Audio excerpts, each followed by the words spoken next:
saa 24 kabla ya uchaguzi mdogo wa eneo bunge la Ol-Kalou kufanyika, hii leo maafisa wa Tume Huru ya Uchaguzi na Mipaka IEBC wamo mbioni kusafirisha vifaa vya kupiga kura kuelekea katika vituo 144 vilivyoko kwenye wadi 5 za eneo bunge hili. Mwanahabari wetu Sydney Chazima yuko Ol-Kalou na anatupasha maelezo zaidi kuhusu maandalizi haya. Sydney, wapo unanipata? Labda utueleze tu kile ambacho kinajiri kwa sasa wakati ambapo maandalizi yanaendelea kuelekea kwenye uchaguzi huu. Shukran Chichi. Tuko hapa katika shule hii ya upili ya Ol-Kalou Senior School ambapo shughuli na shamra za kutayarisha kusafirisha vifaa vya IEBC inaendelea. Kumbuka kwamba kulikuwa na wanafunzi wa shule hii ambao walikuwa wanaendelea na masomo yao hapo jana, na hivi leo asubuhi tuliona wakiondoka ili kuipa IEBC nafasi kwa hizi siku mbili ili kukamilisha shughuli hii ya uchaguzi mdogo katika eneo bunge hili. Na hapa katika shule hii ndio eneo ambalo IEBC iliratibu kama the Constituency Tallying Center, ambapo kura zitakuwa zinajumuishwa kutoka katika vituo 144 vilivyo katika wadi 5 ya eneo bunge hili. Na kama mpiga picha wangu anaweza kuonesha tu kule nyuma, kunao mawakala wa IEBC ambao kwa sasa wanaendelea tu na shughuli ya kujisajili na kuambiwa kwamba wewe utakuwa katika kituo hiki, katika wadi hii, katika wadi hii na ile, na unapewa vifaa vya IEBC ikiwemo zile ballot boxes ambazo zitafika katika vituo hivyo tayari kwa shughuli ya kesho.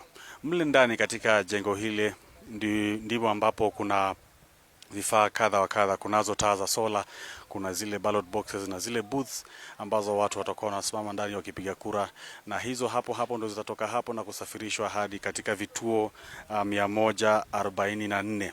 Na upande huu mpiga picha wangu akikurejesha huku, utaona kwamba kuna magari ya uchukuzi au usafiri ambazo zimeegezwa hapo nyuma katika upande huu tayari kwa shughuli ya kuchukua zile sanduku za kupiga kura na kusafirisha katika eneo bunge hili. Unavyoona kwamba si magari mengi, kuashiria kwamba vituo si vingi na haviko mbali sana.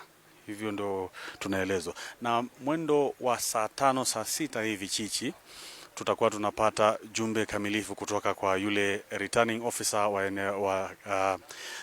eneo hili, na pamoja na maafisa wa usalama ambao wanakuwa watafika hapa mwendo wa saa 5 saa 6 kutueleza tu ni vipi wamepanga kwa shughuli hii ya kesho. Na mkufikia sasa ni haya tunaweza kujuza kwa sasa Chichi.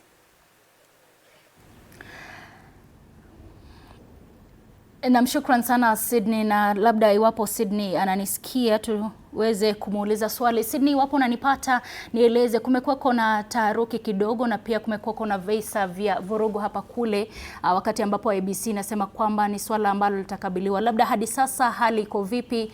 Kuna kaa vipi? Hali ya usalama inakaa vipi? Chichi, hali ya usalama iko sawa huku, shwari. Hatujashuhudia kisa chochote tangu lile swala la mbunge wa Yala Kanini Kega ambaye anasema kwamba alivamiwa na wahuni siku moja kabla ya kufungwa kwa kampeni rasmi.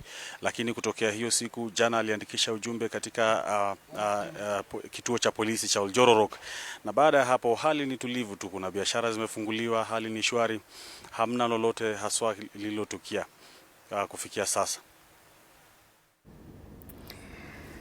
Namshukran sana Sydney, tutazidi kufika kwako uweze kutueleza hali matukio yanakaa vipi katika eneo la Ol-Kalou wakati ambapo maandalizi yanaendelea. Hivyo basi tuendelee na taarifa mtazamaji.